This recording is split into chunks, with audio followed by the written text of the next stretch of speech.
My name is Janet Weber. I'm the Executive Director of SFU Public Square, and I'm so pleased to welcome you to our event tonight.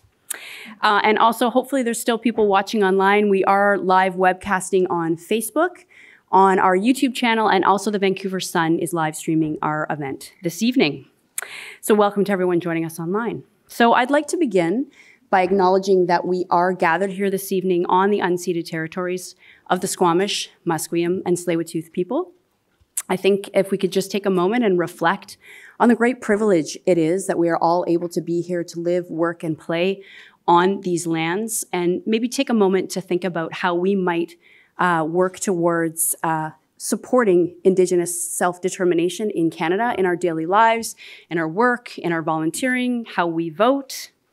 For those of you that don't know, SFU Public Square is a community engagement initiative of Simon Fraser University.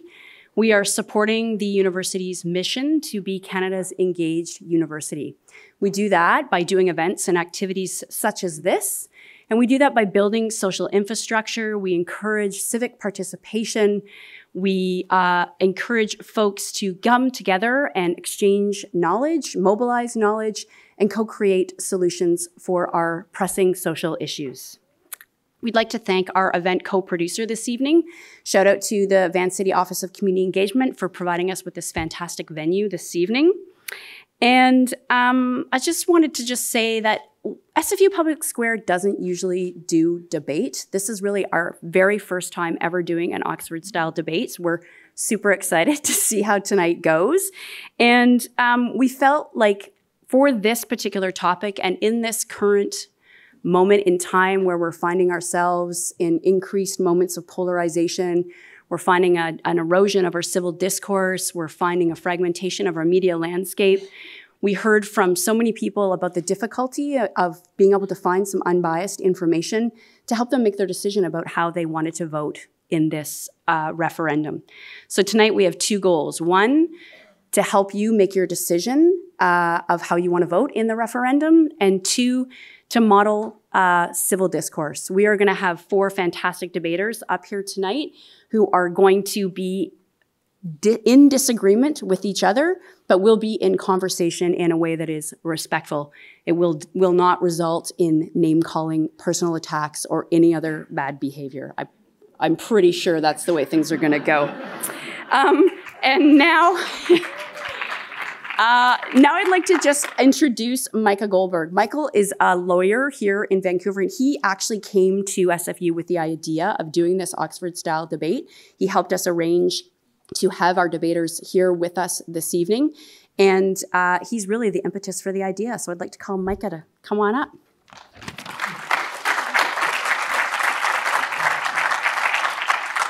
Thanks, Janet. Hi, everyone. How are you all doing? Good. In from the cold. Massive respect for all of you for sticking with us. So thank you very much. I hope you're all ready to politely listen to civil discourse tonight, as I am. So welcome. We sold out of tickets tonight, and I think that reveals a voracious appetite for events like this. To those of you who are still watching on the live stream, welcome. It's a pleasure to have you with us tonight. I'm going to introduce our fantastic moderator in just one moment. But before, I'd like to ask the crowd by show of hands, how many of you were able to watch the Horgan-Wilkinson debate earlier this month? Okay, so quite a few of you. And I'm not sure if you feel the same way that I do, but in the midst of this heated, lively debate where both leaders got their shots in, I was sort of left wanting. It seemed like there was more on the line for these two individuals than the merits of proportional representation. The way the leaders bickered and spoke over each other felt like they weren't listening, like there was something personal on the line, like there was an ulterior motive for staking out their respective decisions. And it left something to be desired, as debates with politicians so often do. So it left me wondering, can we have a clash of ideas between intelligent people on contentious matters and still have that discourse remain respectful? And I had found one example of that in probably the last place I should seek respectful discourse, Twitter. I read a brilliant exchange between two of my favorite interlocutors on the merits of proportional representation, but in a civil way, in a meaningful way. And I wanted to know whether we could take that debate to an audience of potential voters. So I went to Vancouver's premier catalyst on pressing public issues, SFU Public Square, and I talked to Janet Weber, and Janet agreed that this event had the capacity to raise the level of intelligent discussion we have both in this province and in this city, and the capacity to raise the level of intelligent discussion in the public square. And as Janet mentioned, this debate has two functions. On the one hand, this debate offers an opportunity for a respectful clash of ideas between supremely qualified debaters on whether or not we should change our electoral system in British Columbia. And the other function is to restore critical thinking and civility to our public conversations, not just in this room, but across our province. Can we move away from an outrage culture and personal attacks and towards civil discussions, mutual respect, and understanding our fellow citizens, our peers, our coworkers, our friends? That is the impetus behind tonight. And now that I've laid down the gauntlet, let's meet our moderator, Nancy Olewiler. Nancy has her PhD from UBC in economics, and she presently serves as the director and professor in SFU's School of Public Policy. Please join me in welcoming Nancy Olewiler.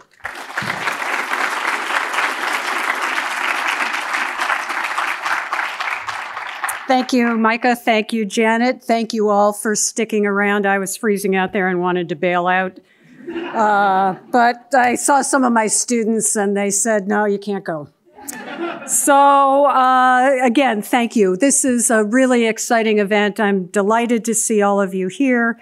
And I'm just going to give you a very short, for those of you who have not been in British Columbia and know how much we love referenda, and how successful they've been, not just in dealing with proportional representation, but other things like transit referenda and, good stuff like that. But, the good news is it does allow the people to speak, and you are the people, and you are here to learn and to express your own views. So, of course, we encourage you to vote, not only here, but in the real referendum. So, of course, we had in 2004, the Liberal government at that time fulfilled its election promise made in 2001 to start thinking about proportional representation, and that was the formation of the Citizens' Assembly, bringing 161 citizens together who spent a lot of time learning about electoral systems, getting lectures from professors, really reading through it, and came up with, of course, the single transferable vote system, which is the one after their deliberations that they decided to bring to the vote. Lots of time and effort explaining that to the citizens of British Columbia, and 57% of the voters did vote in favor of it. There was a threshold of 60% supermajority, and thus it failed. 2009 tried again. 60% of the people voted to keep the first-past-the-post system. So one of the things to think about tonight as our debaters go forth is why the change? What is going on and how is it affecting us this time, for those of us that can remember that? So here we are again, fulfilling a campaign promise of the current government, and let's see what happens. This is the third time the charm. So tonight, the format, as been suggested to you, is an official debate. We have two teams of outstanding debaters, as both Janet and Mika have said. They will argue both for and against the resolution, which reads, proportional representation that best reflects the will of the people. Proportional representation best reflects the will of the people. They will be focused on the resolution at hand. They will be debating the merits of the resolution. And this is all in terms of the will of the electorate, us, the people of British Columbia. As both Janet and Mika have said, there will be no standing up and talking behind the person who's giving their discussion. Everyone is going to be extremely well behaved. And they've also made an initial concession. Those of you that have been following the issues here know that there's some features of the current referendum that one might use against the opposition. And both the for and against have decided the following. The for side will not be relying on the existence of the 2-election cycle escape clause to make their arguments, and the against side will not dwell on the uncertainty of each of the proposed forms of the pro-rep in the arguments. Now, these are not trivial things. We are not meaning to trivialize them, but we're going to focus on the resolution at hand, the will of the people. The debate will have 3 rounds, and then you, our audience, will decide the winner. I will talk about how the voting goes. Round 1 is opening statements prepared by both the pro, whichever side they're on, the pro and the con side. And round 2 involves some questions that I'll be posing and then questions from you, the audience. So there'll be an opportunity to ask your questions. There will be, I'll give you the rules on that in a minute. And then round 3 has each debater making a closing statement before you do your final voting. So Public Square did a pre-event survey. You saw it when you were coming in about the overall voting. But 38% of those at the pre-event said that you have already decided your vote. And over half of those decided votes said that you're open to changing your mind. So that's exactly the spirit of a debate, to see if you're open to changing your mind and what happens. So how do you vote? When you checked in, did everybody vote? Okay, nobody needs a ballot? Anybody need a ballot? Raise your hand. You had plenty of time out in the rain to vote for it. So you should have had 2 ballots. You've already handed in the first. And the other one will be handed in at the end. There will have people running up and down the aisles collecting them for you. Then we're going to see what happens. So the side that wins is the side that changes most people's, the most minds. It's not who voted the most votes for or against. It's how did the debate affect your vote? That is what the debating winner is going to be. Now let's welcome our debaters. Do you want to come up to the stage?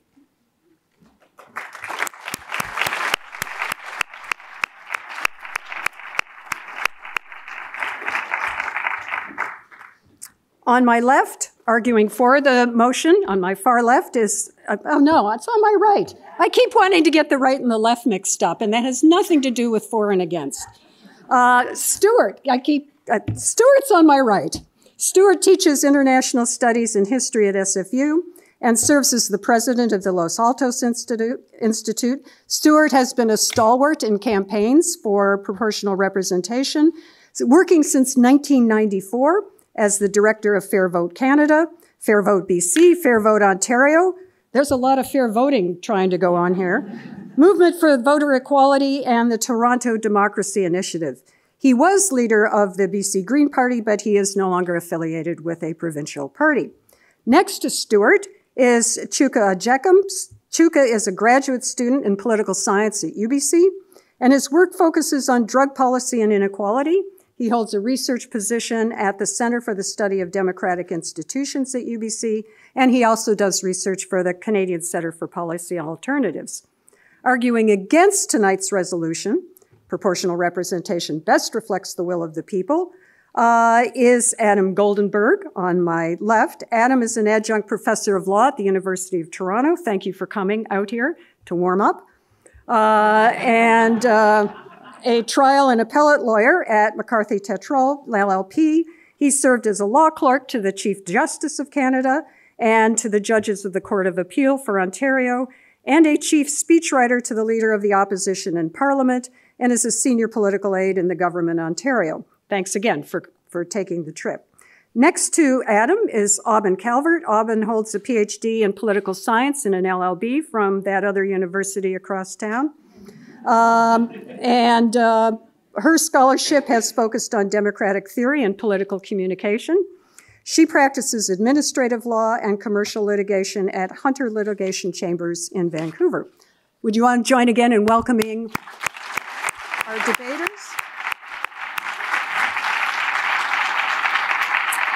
And now we're ready to begin. Round 1 begins with opening statements from each debater in turn, speaking first for the motion. Proportional representation best reflects the will of the people of British Columbia is Stuart Parker. Thank you, Stuart.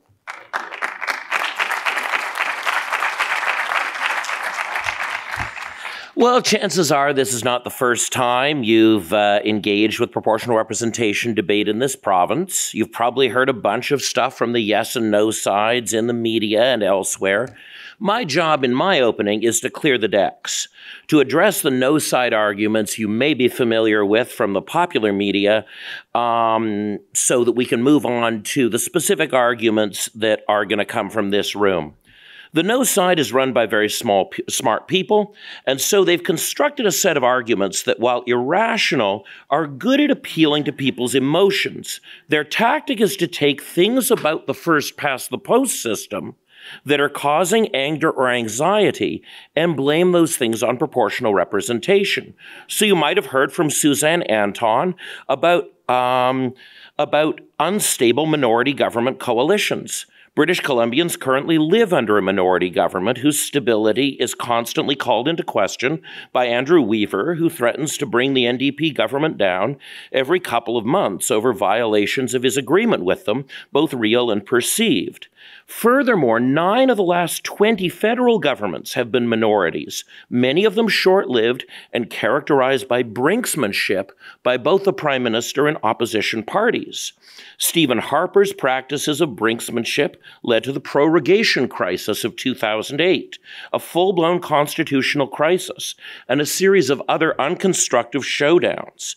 During this time, the government became less transparent, more dictatorial, exhausting Canadians and destabilizing our country. Campaigners like Bill Thielman sense our fatigue with short-lived and unstable minority governments, and so they imply that governments like this will be the norm under proportional representation. A big part of the reason that Canada has suffered from so many minority governments in the past and the consequent instability is because of regional minority parties being overrepresented due to the quirks of first-past-the-post. Religiously intolerant regional Quebec nationalist parties, based in the whitest, most rural areas of the country, have been consistently overrepresented by first-past-the-post. The Creditiste movement held the balance of power in our parliament from 1963 to 1968 and in 1979 and 1980. The Bloc Québécois held the balance of power from 2004 till 2011. So naturally, the no forces, Suzanne, Bill, and others, talk about how proportional representation will permit small parochial parties to hold our governments hostage with only a very small share of the vote. The thing is that in most PR systems, unlike first-past-the-post, regional parties cannot do what the Creditistes and Bloc did. A, win representation in Parliament with less than 5% of the vote, as the Creditistes did in 1965 and 1979, and as the Bloc currently does in our Parliament. B, under PR, they can't receive a larger share of the seats than their share of the popular vote. And yet every election from 1993 to 2011, the Bloc Québécois did precisely that, getting a larger share of the seats than their share of the vote. And Canada is not the worst case of this. Many of us are looking overseas, looking at the dangerous state of the UK economy and the UK's government. Theresa May cannot successfully negotiate a Brexit deal because she's being kept in office by a former terrorist militia, the Democratic Unionist Party, which holds the balance of power in Westminster with 0.9% of the popular vote, something made possible only by first-past-the-post. But of course, what's frightening people all over the civilized world these days is the seizure of power by far-right political movements and the creation of new authoritarian, often theocratic racist regimes. In India, Narendra Modi, a former member of a Hindu extremist militia, has taken over the conservative BJP party and now is turning India into an increasingly intolerant authoritarian state. And of course, we don't need to look all the way to India, do we, to see something like this? Down south, Donald Trump and the white nationalist movement have seized control of the US Republican Party, and on our TVs and radios every day, making intolerant, misogynist, racist comments and enacting misogynist, racist policies. So, people like my friend Bill Thielman have decided that this is something to do with proportional representation. They think that they can use people's fear of something to which first past the post is uniquely vulnerable, i.e. the takeover of a major party by a sectarian group, and attribute that property to PR. In countries with PR, we find white nationalists and theocrats in small minority parties that major parties won't deal with. But in our system, there is always the danger that they will hold the highest office in the land. So if PR has shortcomings, let's focus on its shortcomings in this debate, not the shortcomings of the present system that some have falsely attributed to PR. Thank you.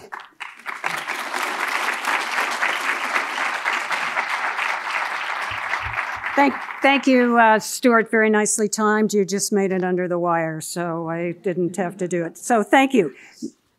Practice. Very good. Aubin Calvert, over to you.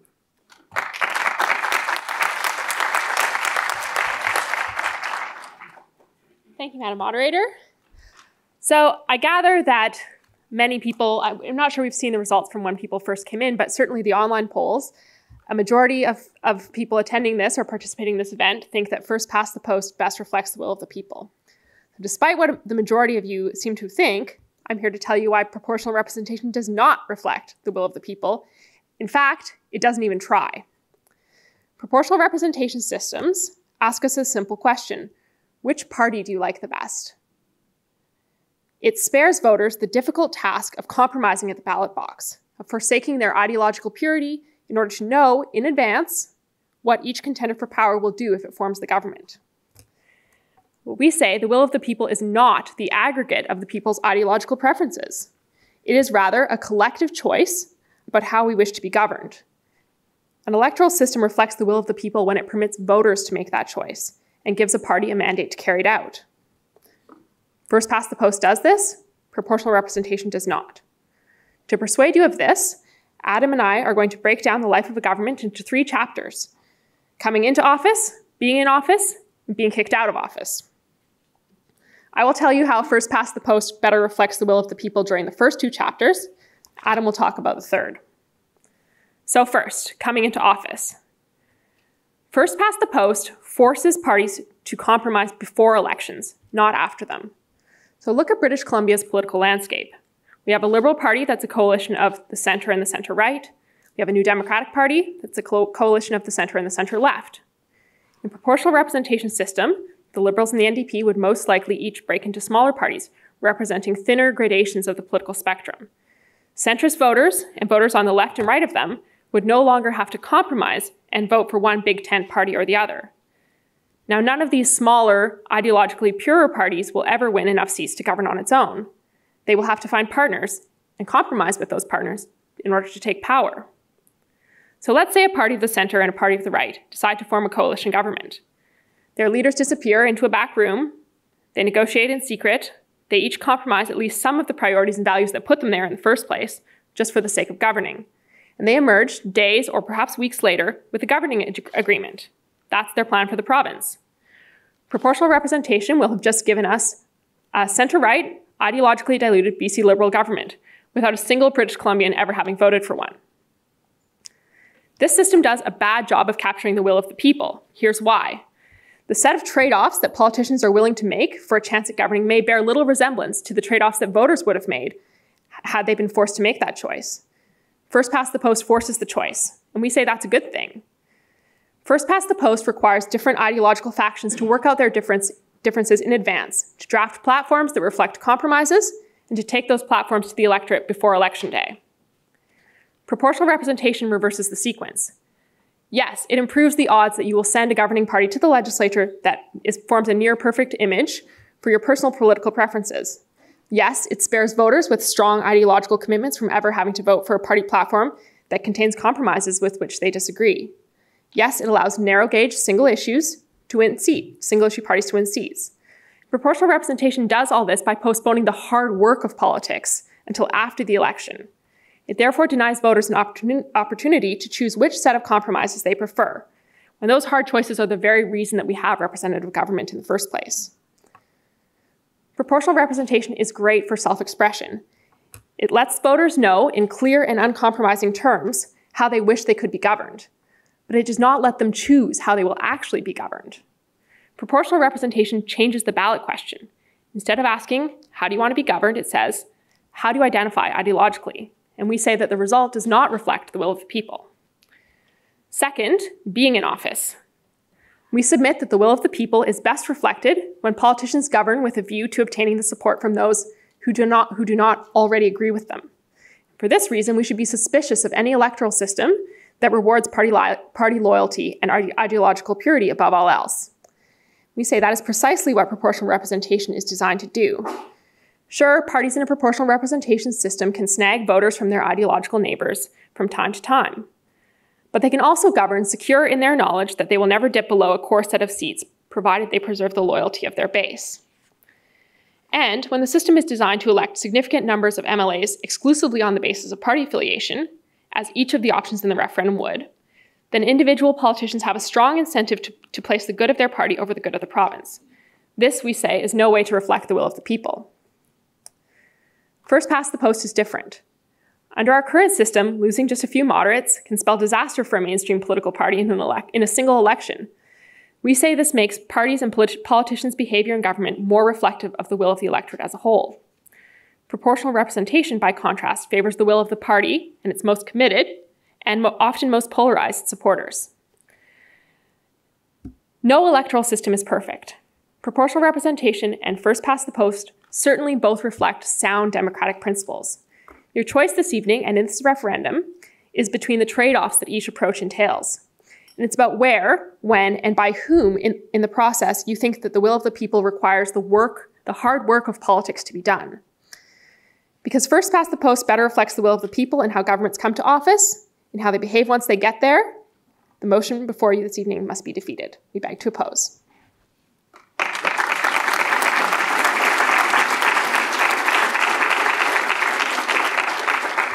Thank you, Aubin. Chuka.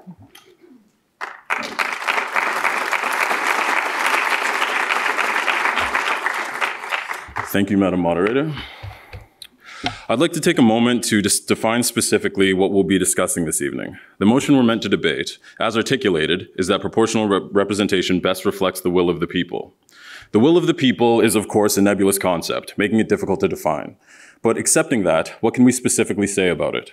Well, we can say that the motion does not claim that proportional representation, or PR, is better for democracy, at least not without an agreed-upon understanding of what that would mean. While there is evidence that PR indeed does benefit levels of democratic trust and participation, this falls outside the boundary that we confront today. We can also say that the motion does not claim that PR produces better public policy, though, again, there is evidence that among OECD countries using a PR system, they outperform countries with a first-past-the-post system on several significant measures, including human development, education, and quality of life. But this also seems beyond the boundary of this evening's debate. To determine what the motion does claim, we must question the concept of the will of the people as a measure of democratic electoral systems. Often when political leaders claim to represent the will of the people, they assert a homogeneous people, and so a homogeneous will. But we know that democratic communities are anything but homogeneous, that they contain many different peoples with many different wills. A diverse, pluralistic society like ours requires an electoral system that reflects that pluralism.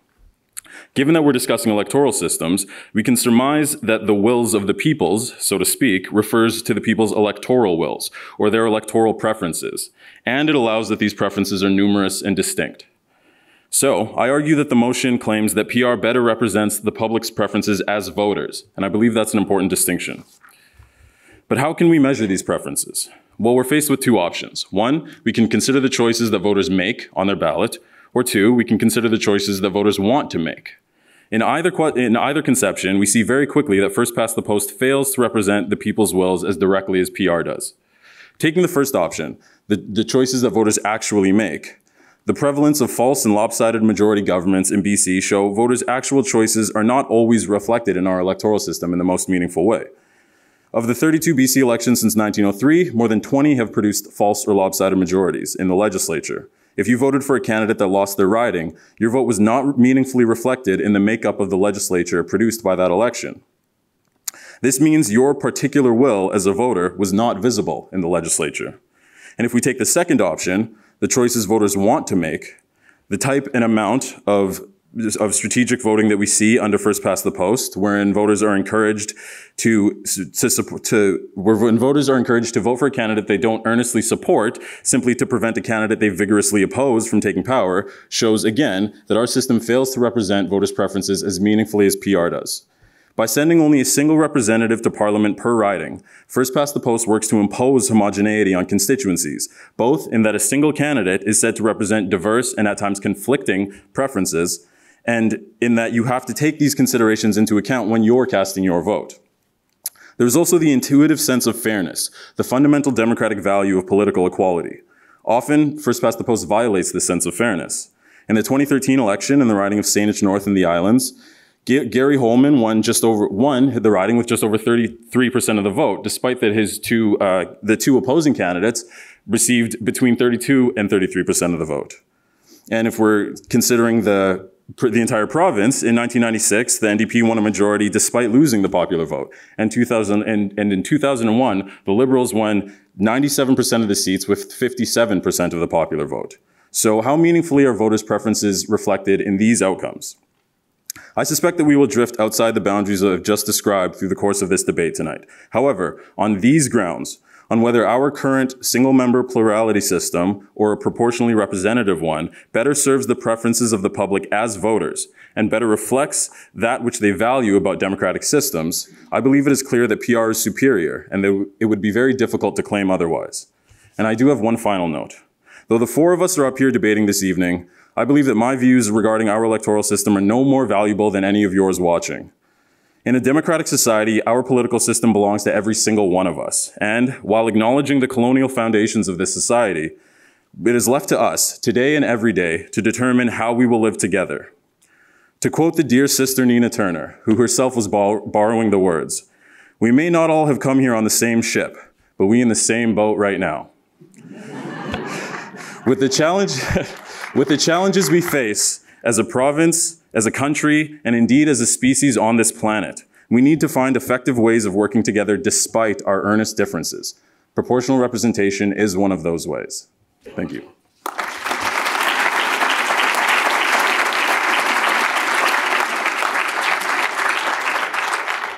We sure are on the same boat. Thank you, Chuka. And last, closing up the arguments against is Adam.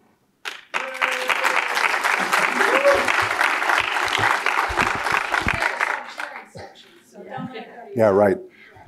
Thank you, Madam Speaker, and thank you everyone for being here. Before I begin, first note, please remember that the nearest exit may be behind you in the event of an emergency. Second of all, I just want to clarify, though I am a practicing lawyer, I am speaking tonight only for myself. I am not here representing anyone. Think of me like a party list MLA under a mixed member proportional electoral system. I grew up here in Vancouver, but as Nancy mentioned, I now practice and teach law in Toronto, where, as you know, the will of the people is currently represented by a brand new government. For many of you, I know Ontario's recent election is proof of our opponent's argument. Doug Ford's Conservatives won 61% of the seats in the legislature on just 40% of the popular vote. Now, how does that reflect the will of the people, you ask? Well, because, as Dr. Calvert has already told you, it reflects the best measure of how Ontarians wish to be governed, even if it doesn't reflect how each of them identifies ideologically. Proportional representation does a good job of choosing politicians based on their ideological stripe: green, orange, red, blue, fascist. But it is not designed to give voters a choice between governing agendas or between the compromises that governing requires. Those choices are instead made by politicians in secret negotiations, weeks or sometimes months after an election. Sweden is now 3 months since its last election and still without a government because those secret negotiations are ongoing. Ontario voters earlier this year were offered a choice between 3 more or less comprehensive visions for the province. The most voters in the most ridings chose Doug Ford's. And everyone knew on election night that the incoming government had a mandate to turn the page on 15 years of Liberal government, a government that 80% of voters had just rejected. Now, imagine that Ontario had proportional representation. 40% of the legislature would be Conservative, 34% would be NDP, 20% would be Liberal, and 5% would be Green. There would be huge pressure on the NDP and the Liberals to do a deal to keep Doug Ford out of the Premier's office. The Greens would still be left out of the government because there'd be no reason to include them. Why compromise with that extra party when you don't have to? But the Liberals would still be in the government. There would be Liberals in the cabinet. And Kathleen Wynne, who was so unpopular as Premier that she conceded the election before it was over, would almost certainly be a cabinet minister. In fact, she might even still be the Premier. Because remember, in a proportional system, it's not always the leader of the largest party that gets to lead the government. Many of us would be quite happy with that result. But most Ontarians would be outraged, and justifiably so, because when 80% of voters reject a long incumbent government, it's time for a change. First Past the Post delivers that change as it did in Ontario earlier this year. Proportional representation would not. The occasional Conservative government, I would submit, is a small price to pay for the power to kick the bums out, all the way out, every 4 years. And any system that would deny us that ability cannot possibly represent the will of the people when it matters most. But let's go back to the Ford government for another moment. I'd like to respond to a couple of points that the members opposite have made. First, this idea of wasted votes, or as Chuka put it, not everyone's will, is reflected in the legislature under First Past the Post. My friends would have you believe that of the 25% of Ontarians who voted Liberal or Green earlier this year, anyone who didn't elect a Liberal or a Green representative wasted their vote. But tell that to NDP legislators who barely squeaked by their Liberal opponents and who are worried about keeping their seats next time. Tell that to Liberal candidates who lost to Conservatives because of the strength of the Green vote in their ridings. You can bet they'll be running with those Greens in mind next time. And tell it to Premier Ford's team, who have to govern in a way that protects their majority in the next election, despite all those NDP and Liberal and Green voters out there in Conservative ridings. Who you vote for and the actual distribution of votes in a particular constituency affects how MPPs or MLAs in British Columbia do their jobs as representatives. That's simply a fact, and I speak here as someone who's worked with those legislators as a political staffer. There is no such thing as a wasted vote. Second, the alleged unfairness of a majority government taking office with less than a majority of the vote. This is what Chuka calls false majorities. Remember, every voter in Doug Ford's 40% cast their ballot not only for a local Conservative candidate, but also for the incoming government's agenda.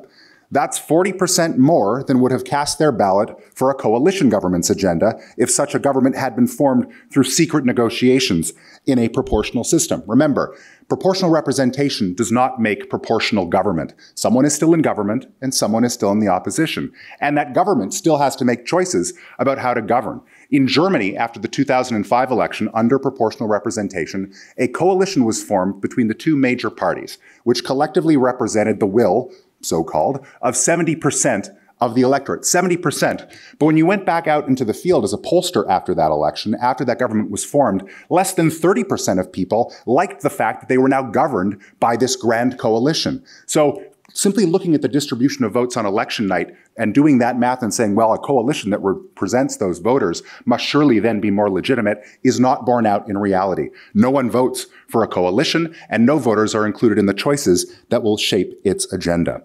In other words, the governments govern according to the will of the politicians, not the people. So if you agree with me that the will of the people requires not just polling ideology, but rather choosing between the compromises that reflect how we will be governed, if you want to reward politicians not for party loyalty, but for offering moderate proposals that appeal to a broad spectrum of citizens, and if you, like me, believe that the will of the people is never more important than when it's time to show your government the door, then the electoral system for you is the one we already have. For all these reasons, Madam Speaker, we beg to oppose. Thank you.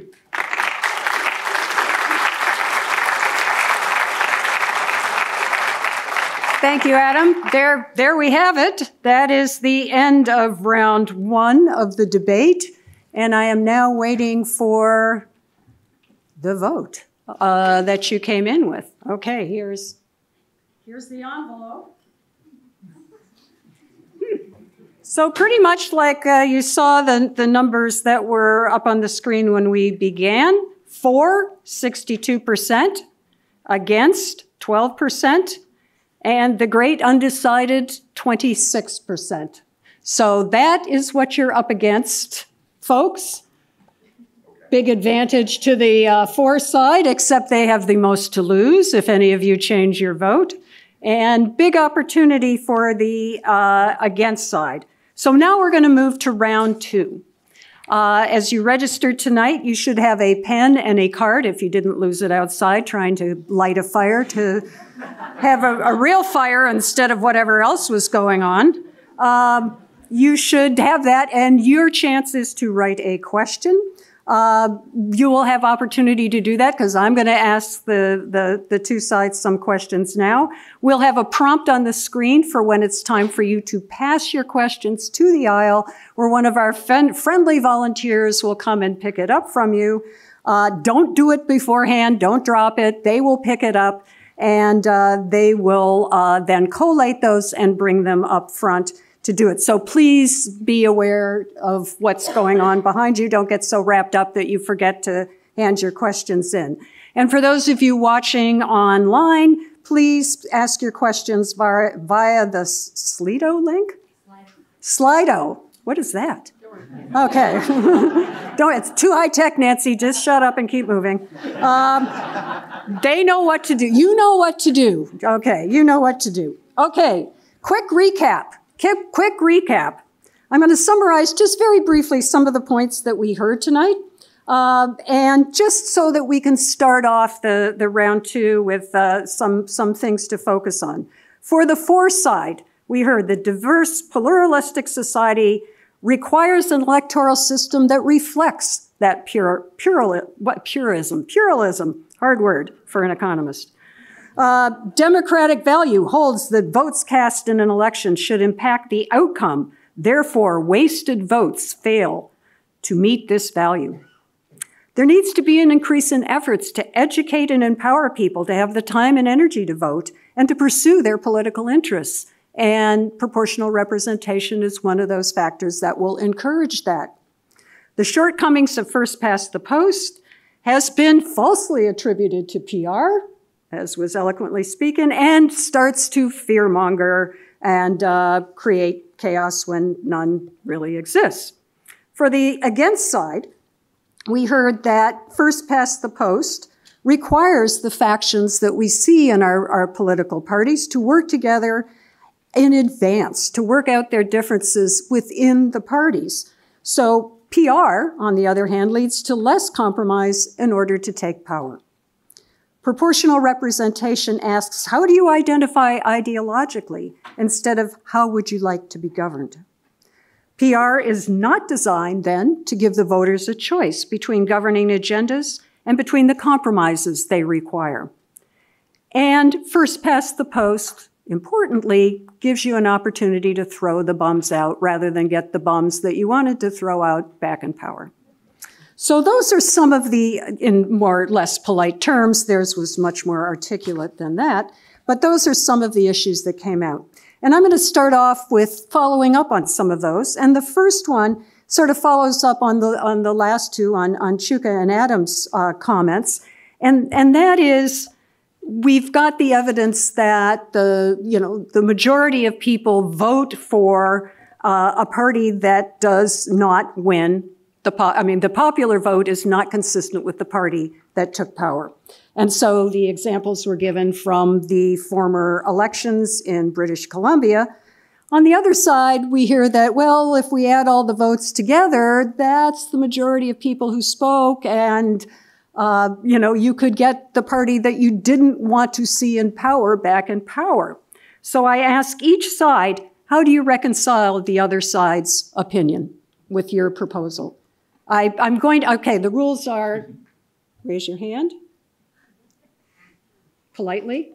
Chuka. So first, I'd like to specify the comment that I made, and then I will respond. I did not say that votes that don't determine the winner are wasted and that they're not counted. If they're wasted, if that's the term that we're going to use, it's wasted in that they don't impact the legislature that is produced by that election. So Adam gave the example of a candidate who's running in a riding who narrowly wins and or narrowly loses, and he says that they'll have to take that into their political calculation in the next election. That may be true. It's not necessarily the only way that they could intend to increase support. They could look to increase turnout. They could try to mobilize their base. There's a lot of different options. But even if that were the case, what about every safe riding where the candidate has no encouragement, no incentive to pursue further support, to try to reach a broader base of the citizens or voters who live in that riding? So I think that the example shows that perhaps in these very specific and not altogether common instances, it's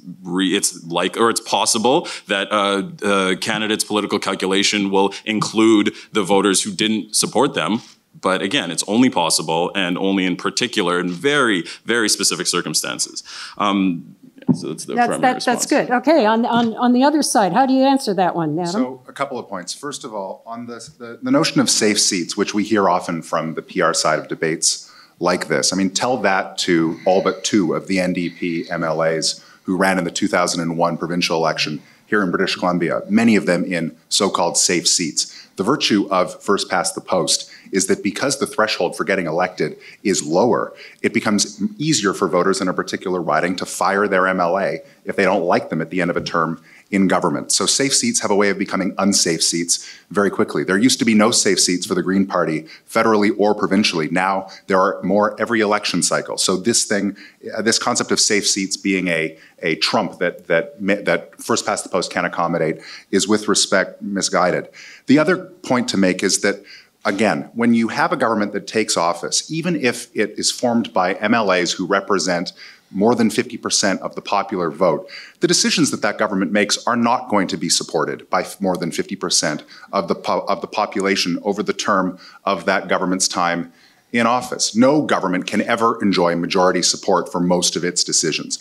And that is especially true when you have parties that are coalescing into a government that disagree about important things, that have had to make trade-offs in order to agree on the terms of their coalition government. So if, for example, in BC right now, you have a Green Party and an NDP that are sharing power, there are decisions that government makes that more than 50% of the population won't support because the Greens will hate them. Or there'll be other decisions that more than 50% because a lot of Liberals support them. The point is that you should know at the beginning of a government's mandate what that government has a mandate to do. You never get that in proportional representation because that choice is not offered to you when you vote. In proportional representation, it's cooked up after the fact in a back room somewhere. A rebuttal? Yes, an immediate rebuttal. Notice, I said Tillman and Anton do this. We're getting to see it here. Proportional representation is being denounced on the basis of a government that First Past the Post just produced. First Past the Post gave you an NDP Green coalition government, right? And that I want to challenge the other side on. What they're really arguing in favor of is single party governments, something no electoral system is capable of guaranteeing. So they have implied that First Past the Post delivers only majority governments. And yet just on 45% of the last 20 Canadian governments were minority governments. So that's patently false. First Past the Post gives the party that wins the popular vote a majority government. No, it doesn't. The 1996 election in BC was won by the party that came second, an incumbent party that 4% of the population had changed their vote in order to throw out. And finally, the idea is that what First Past the Post prevents is political parties getting elected and then entering into bilateral or multilateral negotiations to determine what their government will do, like the government that First Past the Post just gave us. Now, if these guys were arguing in favor of a voting system that had been designed to only deliver power to one party, their arguments would hold water. But they are representing First Past the Post as having a set of properties that the system does not possess. Whoa. And so we cannot accept an argument on that basis. Keep it down. You get your chance later. What do you say to that? If we gave the audience the impression that we were suggesting that First Past the Post guarantees majority governments, then I apologize. I think it's pretty widely accepted. I think it's kind of not contested that First Past the Post is far more likely to deliver majority governments. Far more likely, I would say. This is all of these things with electoral systems are games of degrees and inches, and nothing is absolute. So yes, a First Past the Post system is more likely to deliver on the virtues that we advanced in our submissions. As for the issue of second place parties, second place in the popular vote parties forming a government, I mean, second place in the popular vote, but carrying a plurality in enough ridings. That we can't ignore the fact that, you know, part of the appeal and part of what we're looking for and what we're suggesting as a virtue is the imperative to appeal to a broad plurality of voters in a plurality of ridings. Thank you. Okay, let's move on to... May I respond to that quickly? Very quickly. Okay. So I don't know that it's the imperative to appeal to a broad plurality of voters in a plurality of ridings. It's just the imperative to appeal to enough people in enough ridings to give you a majority government. If we're being very cynically strategic, there's no incentive for a candidate or a party to pursue more than that because there's no more power that they get for doing so. Okay. Let's move on to one of the issues that has been debated, and I'd like to hear both sides. One is, we just had an election in Vancouver with, 450 candidates. I'm exaggerating slightly, but one of the critiques was, oh my gosh, A, it's taking me too long to vote. B, how do I understand who all these people are? What do we say to the argument that the anti-side has said that PR is complex? And we're not going to have the tutorial on what the three systems mean because we decided not to. But let's have the generic, it is hard. How do we get people to deal with hard? People need to distinguish between two key things: the ease of casting a ballot and the ease of counting the ballots.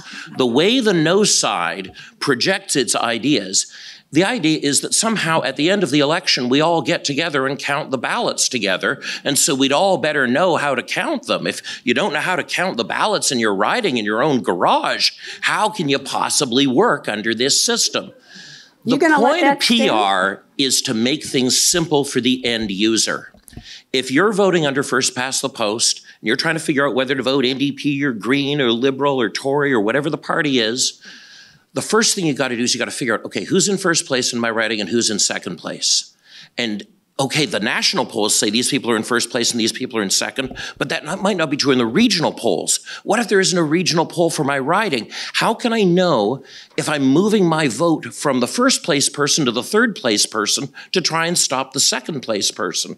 People have to do a tremendous amount of work tracking public opinion of their neighbors in order to cast effective votes. In proportional representation, you don't need to track the public opinion of your neighbors in order to cast an effective vote. So the complexity of the system is passed on to the vote counters and is reduced for the voters. Okay, how do you respond to that? We have a couple of responses, so we're going to flip Tag it up. team? Okay. Yeah. Our first response is that purely as a matter of it's too complex for voters, we don't think it's a very good argument either, which is why we didn't make it.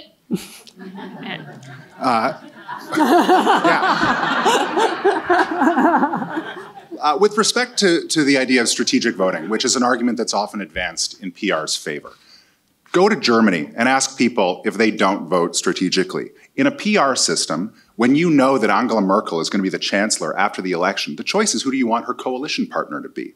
So in a PR system, every single election, in every system where PR exists, people sometimes vote for smaller parties because they care about the makeup of the governing coalition after the election. The idea that people vote only for the party that they truly believe in, even in a PR system, is frankly fantasy. But that is the question that the ballot asks people in a PR system. So to Chuka's point about how in a first past the post system, you don't need to appeal to a broad base of voters. You just need enough people in enough ridings to give you to a majority. Even if that's true, we say that's preferable to a situation where after an election, you just need to appeal to enough politicians in enough other political parties to give you a majority of the legislature. If what we care about is representing the will of the people, surely the people that are in those seats should be there because enough people in enough places like the governing agenda they put forward, the compromises they said they were prepared to make.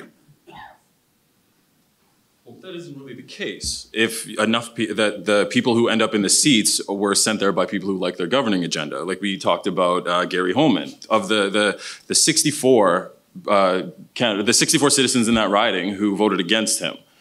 Dude, is the agenda that he set forward reflected in his having the seat in the legislature?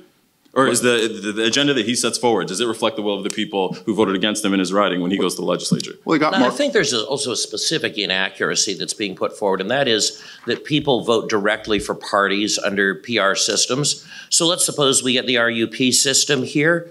We're in downtown Vancouver. You know perfectly well people will be voting in a ballot where every vote is associated with a local candidate and not with a party. It's up for grabs whether people vote directly for parties based on what flavor of PR they pick. So I think it's very important to not assert a universal property to PR that one of the systems we get to choose actively works against. So with respect to the rural-urban proportional system that Stuart mentioned, it is true that there is a single transferable vote factor that applies in rural and, in urban and semi-urban ridings and a mixed member system that applies in the rest of the province. The point remains that in order to achieve proportionality across the legislature at the end of an election, you have to look at what parties people voted for, and it's that choice of party that ends up composing the legislature, not the choice of individuals in the people in a particular riding, even in an urban district. So if we're looking at outcomes, to take Chuka's word, what the outcome of a PR election is a legislature that reflects people's preferences of party. And again, if the parties are campaigning on an ideological footing rather than a governing agenda footing, that gives a different mandate to those individual MLAs, and the work of forming a governing majority in the legislature is left to those secret negotiations that we've mentioned a couple of times now. 83% of Canadians currently choose who to vote for based solely on party affiliation. So the idea that the votes that are filling our legislature with the most whipped, controlled, disciplined parties in the civilized world are not about a top-down party vote with one-member closed lists in every riding is to attribute to our current iteration of first past the post properties the system might once have had centuries ago, but has long since lost. So two quick points. Even if we accept that people vote on the basis of party, it's what those parties go to the voters with and what they offer that determines that vote. So if the Liberal Party says, we are ideologically liberal, we are pure, vote for us because you are a liberal ideologue, that's a very different proposition than people voting Liberal because there have been compromises worked out before the Liberal platform goes to the voters. It's that distinction that reflects the difference between PR and first past the post. And the question for you tonight is which of those better reflects the will of the people. Right, and we all know that the 47% of Americans who voted for Republican voted for a platform that was all based on compromise and moderation. And I feel I should ask. One more, and then I'm changing the topic. So you've mentioned this a few times, Adam. So what evidence do you have that parties and candidates that are campaigning under PR use primarily ideological appeals, and parties and candidates that are campaigning under first past the post use primarily policy appeals? And please don't say I've worked on Parliament Hill and trust me. No, I wasn't going to. I think.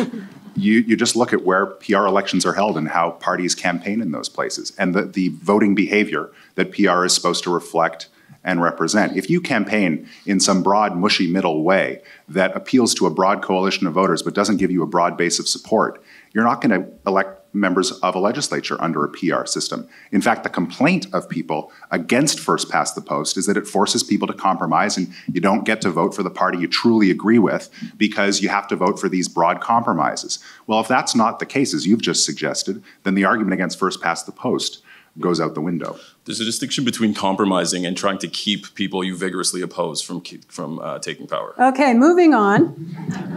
Thank you. We clearly have different views here, which is exactly what we were intending to do and air them in this way. Let's go on to the issue of voter engagement and voter turnout. We've talked a bit about engagement. Of course, the pro side is saying more engaged, and the non-pro side, the against side, is saying not clear what they're engaged for. But let's talk about voter turnout. Would you like to start? Sure, yes. Okay, I'm sorry. They had the last word, so I'm trying to keep it fair. So my thinking on this is that the reason that you're likely to see less apathy and more turnout and more engagement under proportional representation is not actually necessarily reflective. It's not necessarily for a good reason.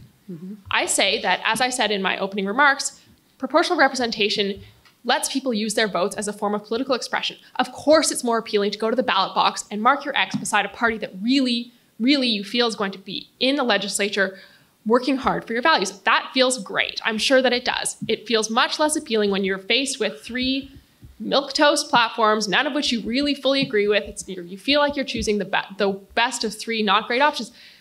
That's politics. The hard work of politics is happening when you have to make tough choices and you're not going to get everything that you want. So yes, a proportional representation system, when you have multiple parties that distill the essence of an ideological values or political values, a set of political preferences, distilled into its purest form, and someone can always see their own set of preferences reflected in the legislature, perhaps that's a good thing, but it comes at a cost. And the cost is not forcing people and requiring people to really do the hard work of politics.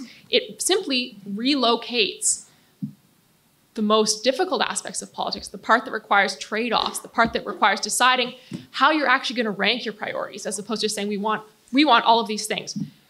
It moves that, PR moves that from the hands of the voters to the hands of the MLAs. Okay. It's a fairly infantilizing description of voters you've just heard. The idea that voters are mainly motivated by instant gratification, that they're not hardworking, that they aren't deeply anxious when they go to vote, that they aren't really burdened by the experience.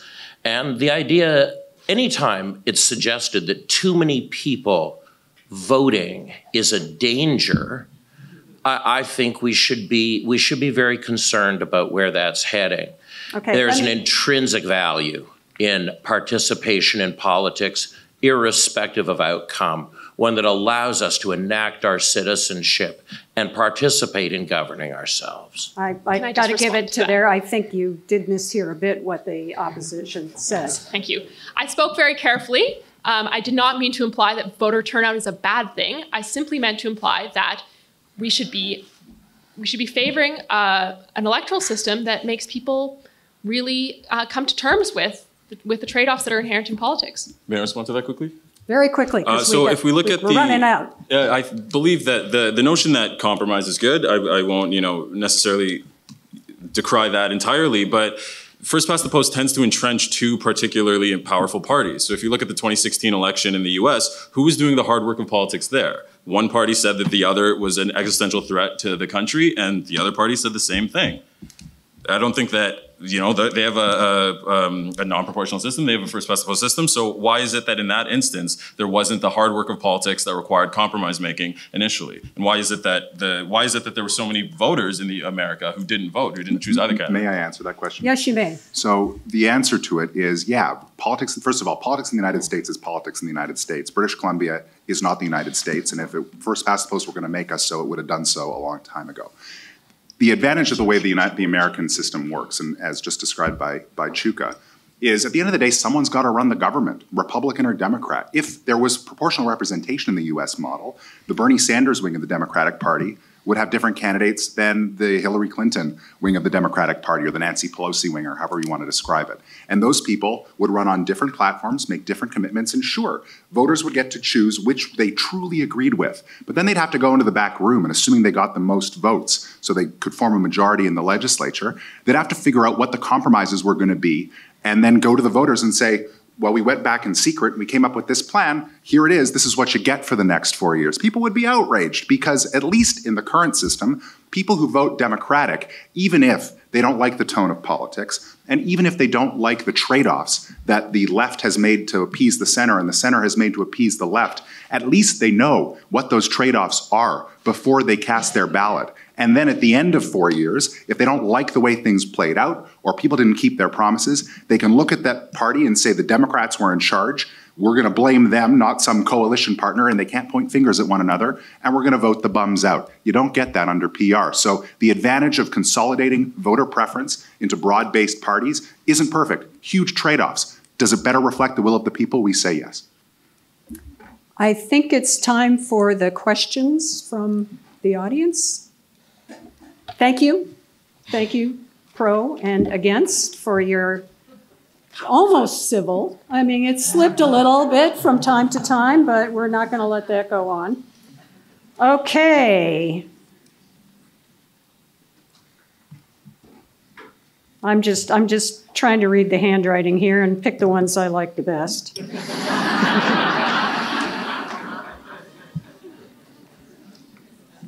Okay, well, I like that. This is a good one. This ought to generate some discussion. Online question. If someone tried to pass a law with only 39% of MLAs in the legislature, there would be riots. So why is it okay when politicians with 39% of the vote do likewise?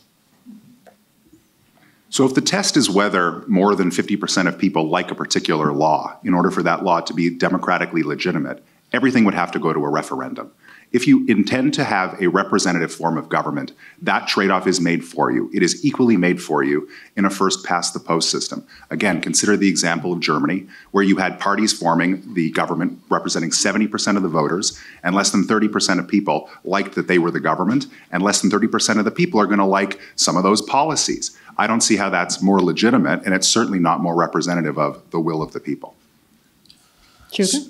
The polling data for public support for a government after that government has been in office and taken actions that respond to a global context, of course, doesn't necessarily indicate how those people felt the day they've cast those votes. And second, if you want more than 50%, if you want to have a sort of nebulous or fair system or means of determining if a law that's going to be produced by a legislature is popular enough to have majority support, then yes, you could have referendums for everything, or you could have a proportionally representative system so that the people's particular preferences are represented in the legislature by the people who will be voting on the laws. So why not just do polls? Why not have Angus Reid make a representative sample of British Columbians and put policies to them and have the results be binding? That'd be much more dynamic. Because the act of voting matters.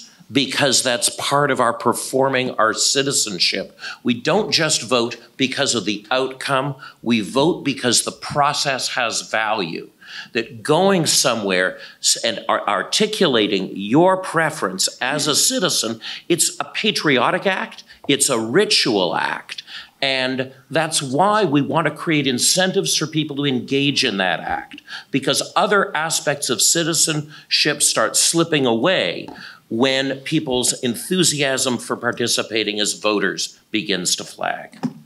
Let me ask a question nobody asked. Suppose we had mandatory voting.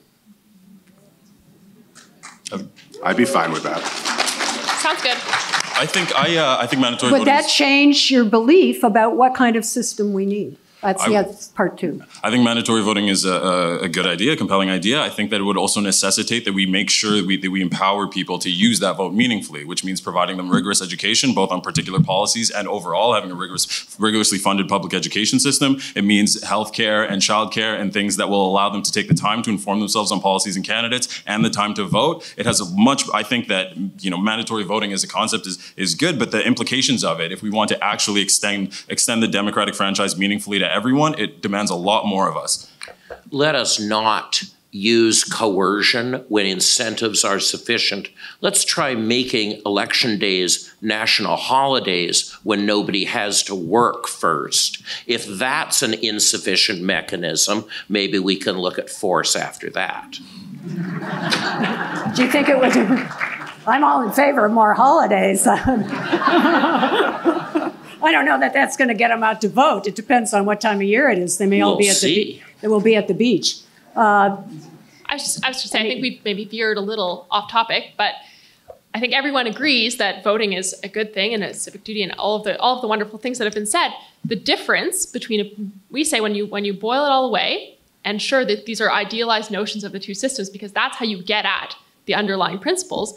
We say the difference between voting under a PR system and voting under a first past the post system just comes down to, among other things, what you are doing when you vote, what you are using your vote for. If you're using your vote to express your preferences or using your vote to make a choice about how governing is actually going to happen. Yeah, voter turnout has just been declining. So the question is, what's the cause? I mean, is it the voting system or is it other factors? Okay, online question. How will coalition governments formed under PR be able to make unpopular decisions like, raising taxes or dealing with, significant downturns in the economy, which requires some tightening of the belt, or making intra-allocation decisions amongst ministries? I'll give that to the PR group first. Well, because First Past the Post delivers a lot of minority governments, we can watch ours. I believe Andrew Wilkinson's ads are all about the number of taxes this government has raised. If raising taxes or doing controversial things were hard for coalition governments, Andrew Wilkinson would be having a rougher time coming up with talking points for attacking the Green NDP coalition that's running this place now. Any comment from? Yeah, so ask people who voted for the NDP in the last, so first of all, because we've heard this from Stuart a lot, the suggestion that because BC, in BC, First Past the Post, produced an outcome that 100% of elections under a proportional representation produce by design, that is an indictment of First Past the Post, is with respect not persuasive. The current situation in British Columbia is an outlier. It's never happened in British Columbia's history before. The fact that there have been minority governments federally in the last couple of decades in Ottawa is not evidence that the First Past the Post system produces those kinds of results by design the way the proportional representation system does. But let's take British Columbia.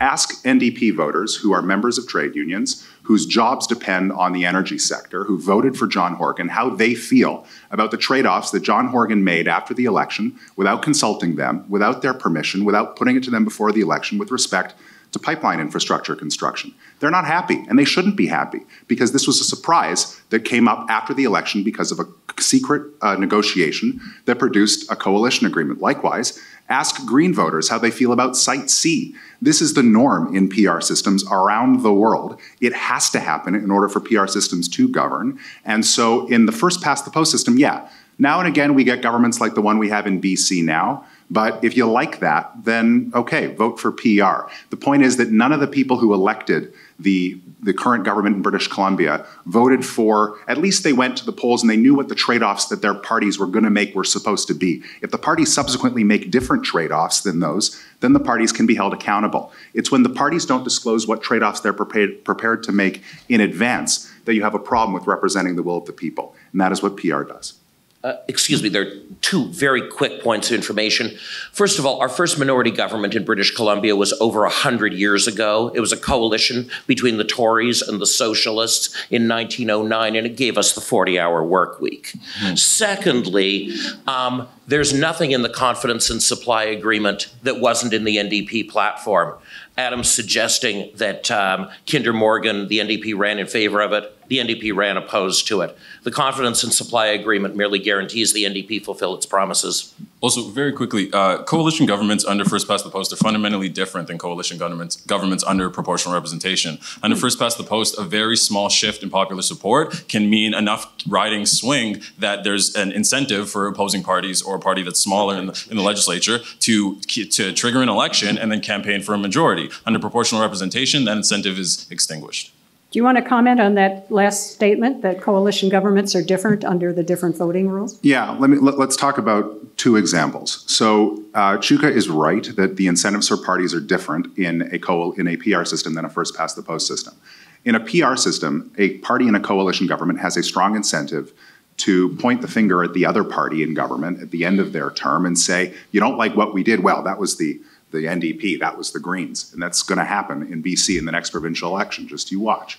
And that happens in every election in PR systems. And that is why you don't get government turnover the way that you do in a first past the post system in a PR system. In Italy, in the 50 years after the Second World War, there were 47 different governments.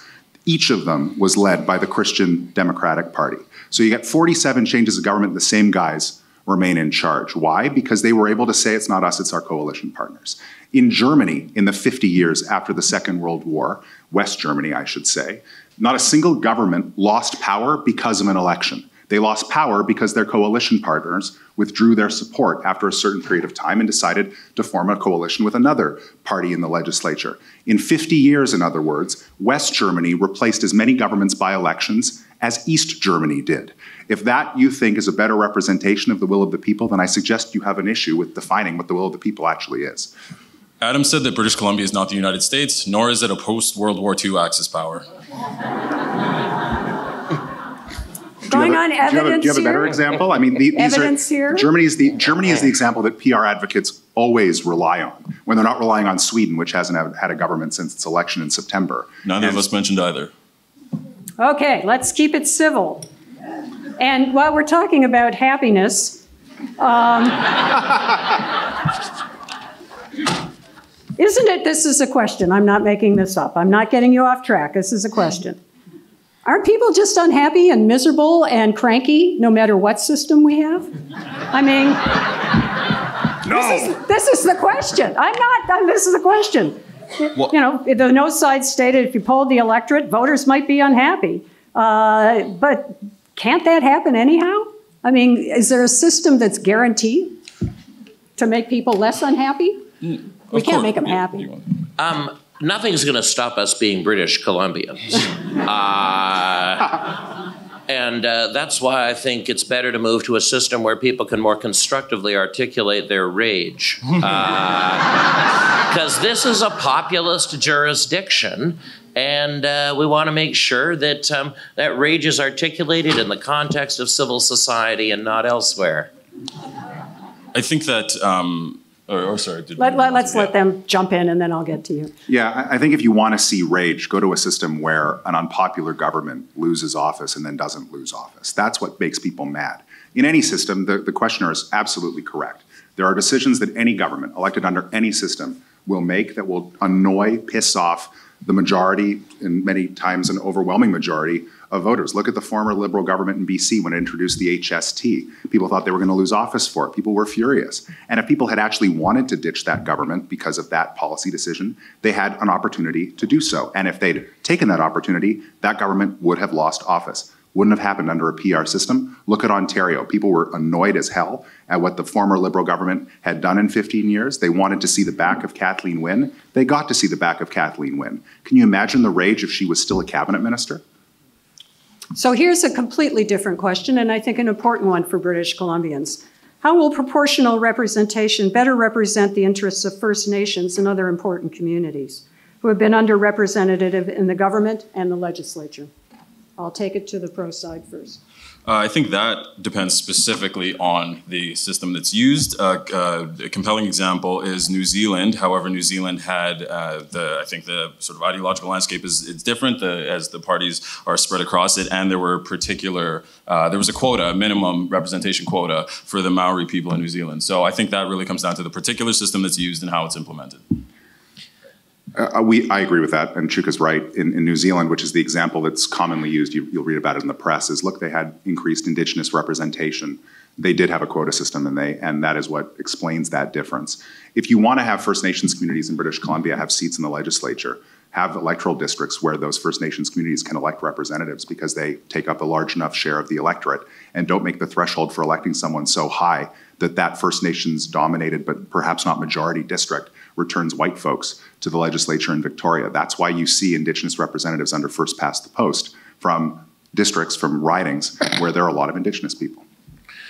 Well, actually, it depends, again, on the system. But the reality is that in a region like Northern British Columbia, where First Nations do not comprise a majority in any riding, but comprise a fifth of the population, at least two of the systems on your ballot would make sure that if they chose to run a First Nations party in that region, they would meet that threshold and wouldn't just be able to enter the legislature as First Nations members of the NDP or Liberals, but if they chose to create a party that spoke for the interests of First Nations people, it would have a shot at electoral success. But unlike the failed First Nations parties that people tried to create in Saskatchewan and Manitoba, precisely because those communities didn't feel they were being represented by the mainstream parties. Stuart, the APPs in both of those provinces failed, but could have succeeded with a regional model. I'm sorry to keep jumping in there. I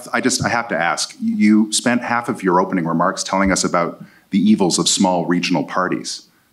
So how is this, I mean, we like this particular what I said was ideology. The evils of over-representing small regional parties, giving them more seats than their share of the vote warrants. And that is what the DUP and Bloc Québécois have received. They've received more seats, a larger proportion of the seats in the Commons than the share of the vote they received at the polls. There's no way to stop regional parties coming into being, but we shouldn't have a system that gives them incentives and magnifies their vote. No, but Stuart, they should get the representation their votes correspond to and no more. Sorry, it's just, you can't change the denominator. If you look at the districts, the regions in which regional parties get elected, they aren't overrepresented. If you look at the DUP we know that Northern the Ireland, Bloc Québécois we know that the Bloc Québécois got 17% of the seats in Parliament with 13% of the popular vote in their first voting, and they continued performances like that. But they got more than 30% more disproportionately. Okay, I think we've not settled that question. This question is somewhat related. Do you think, I'm asking both sides, which system most incents voters to vote for the smaller parties? We're talking about the tyranny of the voting system and different things, but the question actually asks, so I don't misrepresent it, under first past the post, how is the inevitability of a two-party system avoided when voters have no incentive to vote for smaller parties? A question to the PR side, are there similar incentives or not? I mean, again, trying to think about the outcomes of the election. So I think my understanding is that Canada is a bit odd in the sense of having a combination of first past the post and parliamentary system. The fact that we persist with a multi-party arrangement after all these years is a bit strange, and it has to do with very particular dynamics. So I don't. Sorry, what was the question? The no side stated that if you polled. Oh, sorry, wrong question. No. So this is about the incentive to small parties. There are fewer. Will we avoid the two-party system? Why do we need to?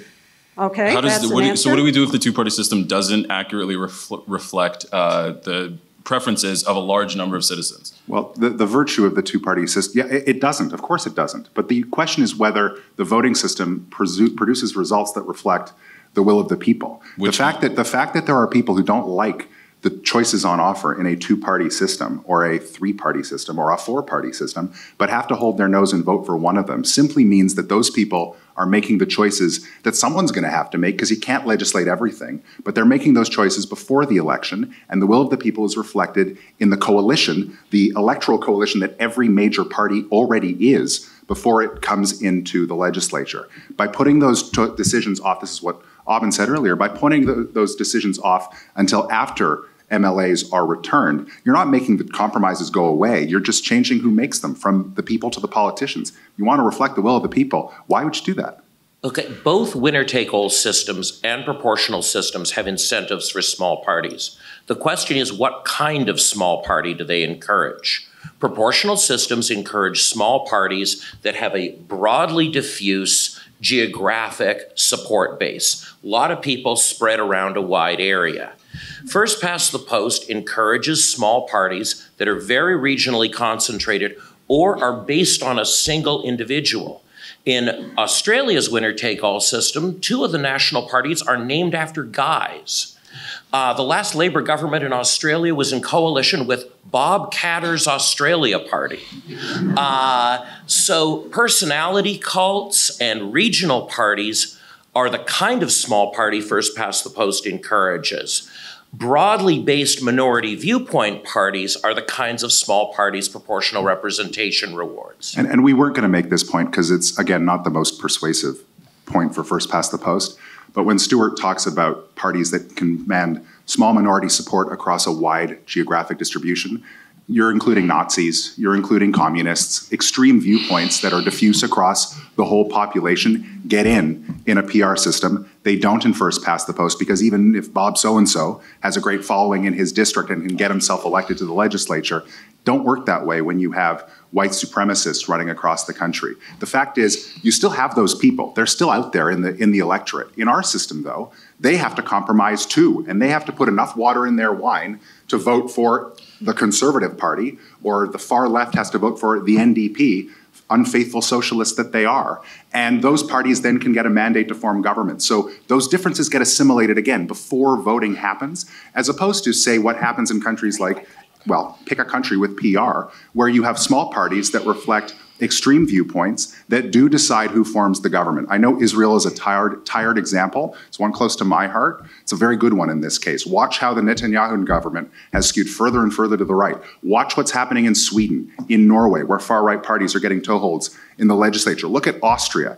Everyone in Canada and in British Columbia thinks we just need PR, and then all of a sudden we'll be New Zealand, where there are more sheep than people.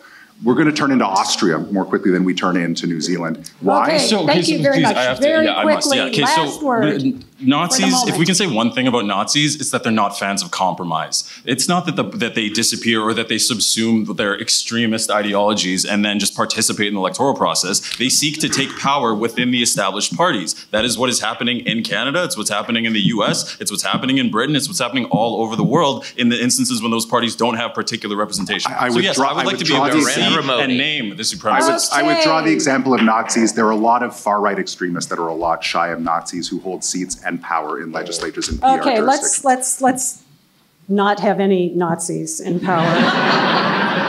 We all agree, no Nazis. We didn't bring them up. We're kind of opposed to that. One of my former debating coaches is in the audience, and as soon as she heard me evoke the Nazis, that's like how you lose a debate in high school. It's called argumentum ad Hitlerum. It's like, did you teach me nothing? I'm sorry. All right, let's move on. Shall we give them a round of applause for their...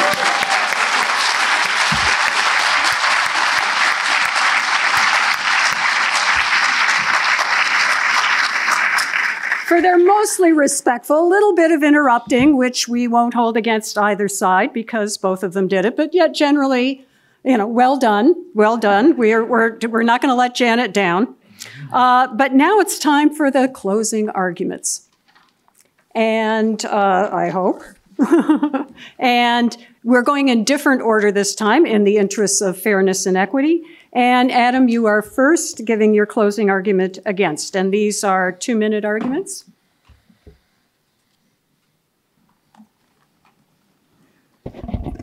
Thank you, Madam Speaker. And I want to thank Stuart and Chuka for an excellent debate. I think that we've established tonight that we can disagree strongly and strenuously and only yell at each other a little bit, which is a win in our political system. The choice before you this evening is whether or not to support a motion that has specific wording. This was Chuka's point. The question you're asked is which system best reflects the will of the people. And our point on our side of the House is that you have to find out what the will of the people actually means. The will of the people is to do something. We say it's to govern a jurisdiction. The question in the ballot box ought to be, how do you want your province, your country, whatever jurisdiction we're talking about, to be governed? What compromises are you prepared to live with in order to have accountable government throughout the life of that government's time in office and afterward, where you have the opportunity to vote them out? Proportional representation, because it tracks ideology, because the very thing that is proportional representation's greatest strength, it lets you vote your conscience, it means you don't have to compromise, is the very same reason why after an election, proportional systems do not return legislatures that reflect baked-in compromises that have already been put to voters. So we're not here to tell you that first past the post is perfect. We're not here to tell you that everyone's going to be happy every election after a first past the post election. What we're here to tell you is that after a first past the post election, in almost every case, you get what you voted for and you knew what you were going to get when you went into the ballot box. And when governments implement agendas, mandates that they've been given by the people, that's how you reflect the will of the people, not by having an opinion poll on election day and having secret negotiations determine what a government's agenda will be. So if you agree with those propositions, if you believe that the choice the people must make in an election is not just what they believe, not just how they feel, but how they wish to be governed, then first past the post is the system for you, and you should join us in voting against the motion tonight. Thank you.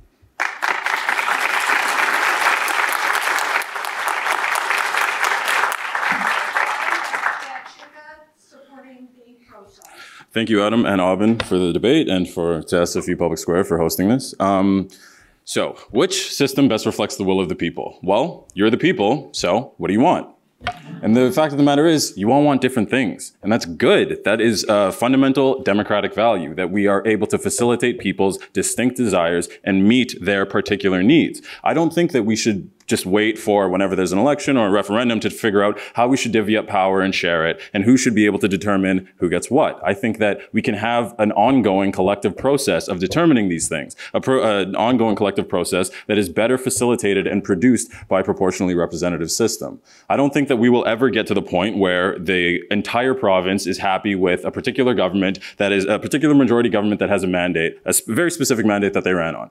That all of the people who are dissatisfied with that government, dissatisfied with that party, or dissatisfied with that mandate are still British Columbians. And I believe there is a fundamental disconnect between the notion that this is a democratic and representative political structure, and those people's needs are only met insofar as it benefits the party in power. I think that the only way to properly reflect and honor the pluralism of this society, the only way to actually represent the will of the people is through a proportionally representative system, and one that facilitates collective policymaking, both by the coalition parties that form government and by the people that empower those particular representatives and parties to have their share of seats in the legislature.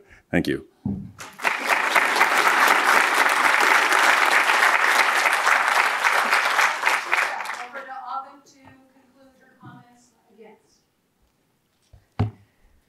So as Chuka said, all voters want different things. But the reality is all voters can't have all the things that they want. So the choice is between sending someone to the legislature to tell the other MLAs what you want and let the chips fall where they may, or figure out who's going to get what, put together a platform and say, all right, all of you constituencies, all of you pluralities, we need to figure this out. So, every constituency is going to decide on a particular package of policies that weigh against one another. Everything has a price, and that includes electoral systems. Proportional representation, yes, it lets you elect politicians that more closely reflect your preferences, but it also takes away your option to choose between packages of policies or governing agendas, as we've been calling them. That's what tonight's debate comes down to. Because an electoral system that does not even ask us how we want to be governed cannot reflect the will of the people. The will of the people requires the smallest possible gap between the choice that you make at the ballot box and the choices that governments make once they're in office. And no system can do this perfectly. That's why we don't have referendums on every question. So short of that, first past the post, we say, is as good as it gets. Why? Because it elects governments that have a mandate to do what they promised. And if they don't do it, it lets us hold them responsible and it gives us the power to kick them out. Proportional representation, by contrast, decouples ballot box choices from governing choices. Yes, it lets you vote your values, but it doesn't ask which of them you're prepared to sacrifice. But you can't govern without compromising. The real work of democratic politics requires trade-offs. From time to time, it requires us to compromise certain core values in favor of other priorities. An electoral system can't reflect the will of the people if it takes those necessary compromises out of our elections. That is what we say proportional representation does. First past the post requires, oops, I'm out of time. First past the post requires political parties to hammer out their compromises beforehand, and we say that's a good thing for all of its other flaws.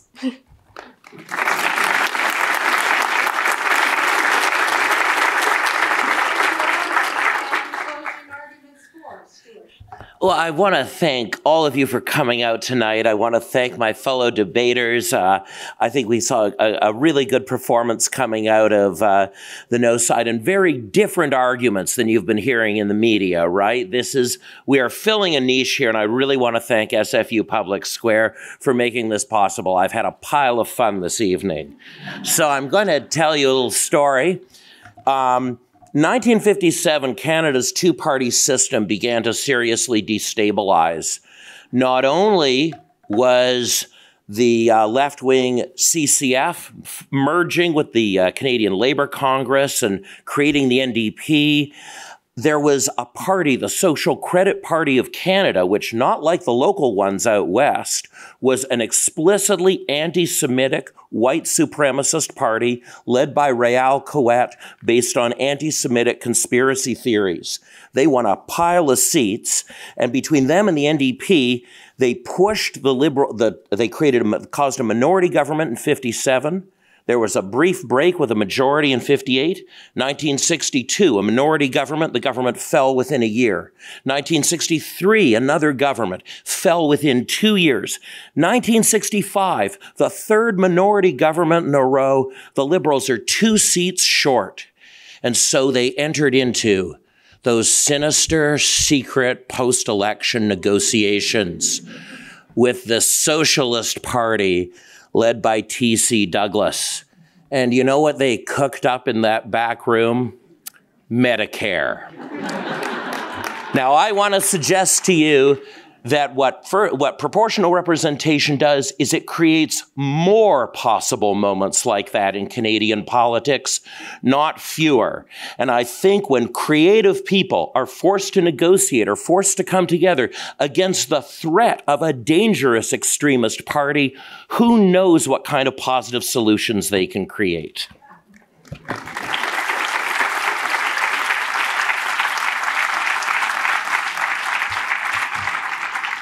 Well, we had the Nazi card and the Medicare card. I mean, what do most people care about? Keeping the Nazis out and Medicare in. So let's do it. Well, thank you. Thank you, all of our debaters. That is, it's been, as all of them said, an excellent opportunity to hear both pros and cons. And now it is your turn to vote yet again. You're getting good practice for voting. Remember, please take the next ballot that you have and vote and hand them to, when you're ready, to the wonderful volunteers. Remember that the winner is those who change the most minds. So take your time, listen to the debates again, and off you go. So they're talking. So, why do you care so much about this, you people? We do. This matters. I mean, Stuart made the point about how voting is important. This is a fundamental choice that British Columbia has to make about how we're going to be governed as a province for the foreseeable future. I think now that we're out of the official debate, the things that we agreed not to say are out the window. But practically speaking, if the voting system changes, you're not changing back in 2 years because the legislature that would have to effect that change will have been composed by the PR system. So every person in it will have an incentive to keep the status quo. And that's why this matters. This choice matters. This is why the argument that we didn't make tonight, but that is made against the referendum question, that if you have 10% or 12% or 20% of the electorate by a bare majority voting to change the electoral system, that's a big deal. So I hope that all of you go back home to wherever you're from, and all of you watching online, call your friends, call your neighbors. People need to vote, because if the voting system's going to change, let's make sure that turnout is better than, an election, and that people actually can believe that the result does reflect the will of the people. Forget the result of an ultimate election. This result really matters if we're going to believe in the kinds of governments we're going to have in BC. Chuka? Well,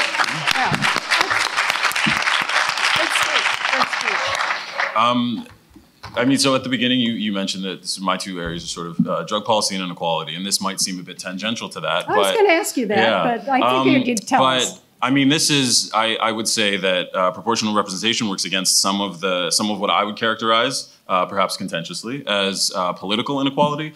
But in a broader perspective, this matters because everything matters. In no uncertain terms, we are running out of time. We have very serious, critical, foundational issues in the structure of our societies, in the way that we've organized our global interactions, and how we predicate our lives on this planet. And unless we are able to develop earnest solutions to them that meet people's needs, but also satisfy them, that win their support, what hope do we have?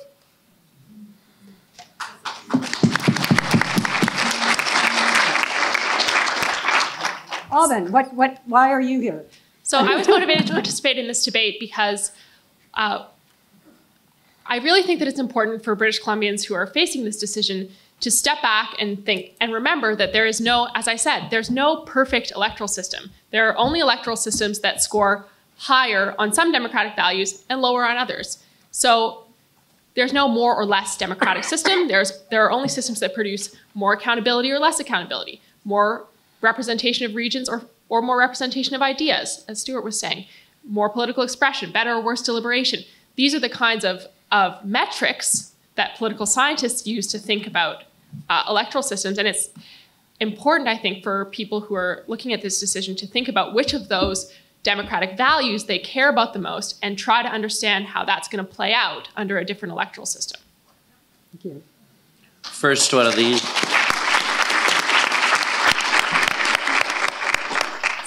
these I did. I was 19 years old. It was 1991. I debated David Schreck on proportional representation at the BC Civil Liberties Association all candidates meeting when I was running for the Green Party in Vancouver Fraserview. So really, I'm a cautionary tale. Electoral reform could take over your life, wreck your career, lead you into a series of increasingly fruitless referendum campaigns. But one of the things I want to do here is to say that it's very likely a postal vote is heavily skewed in favor of the oldest, richest, most rural and whitest British Columbians. There are all kinds of other ways this vote, is being used by this government to whip up its base, but is not a sincere attempt to win. And what I want to do is make sure that people consider being part of the long haul for democracy in this province. Win or lose, proportional representation is a principle that is linked to an understanding of human rights and human equality. And so this isn't just about one vote. I urge you to become part of the movement for fairer voting systems at all political levels. Whatever happens at the end of this month, Vancouver will be debating how to democratize its municipal system and possibly enact PR. There'll be a federal election next year, and so please stay in this. Don't check out on November 30th.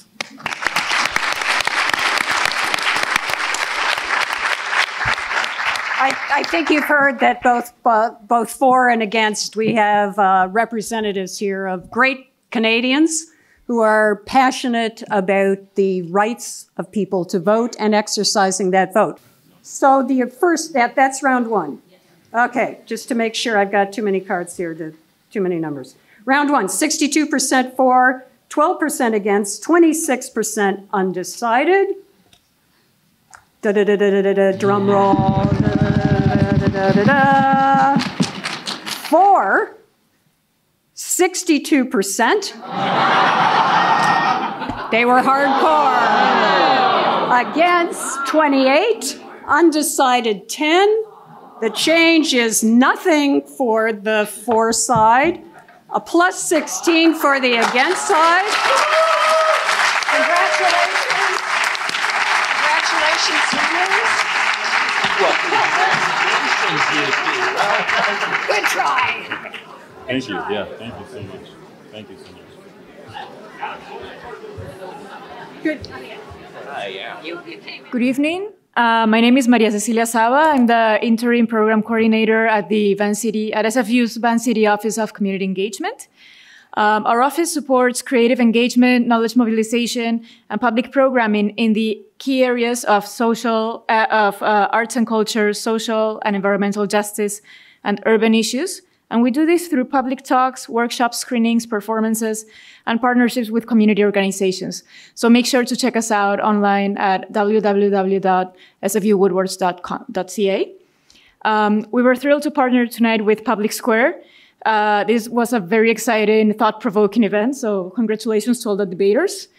And I would like to just finish by thanking the amazing people that made tonight happen. First of all, Nancy Olewiler for moderating.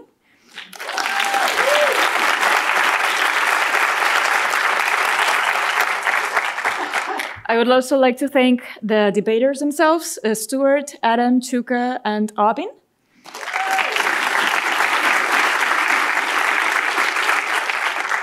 I would like to thank Mika Goldberg. Micah?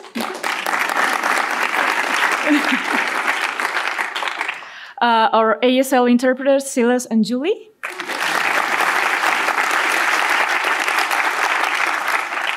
The staff and volunteers at SFU Public Square and SFU's Van City Office of Community Engagement. I would also like to thank SFU Communications and Marketing, SFU's Meeting and Event and Conference Services, Creative Studio, who is webcasting tonight's event, our tech person, front of house, and usher, and last but not least, all of you for coming in tonight and sticking throughout the night, even after that little. Have a good night. Thank you.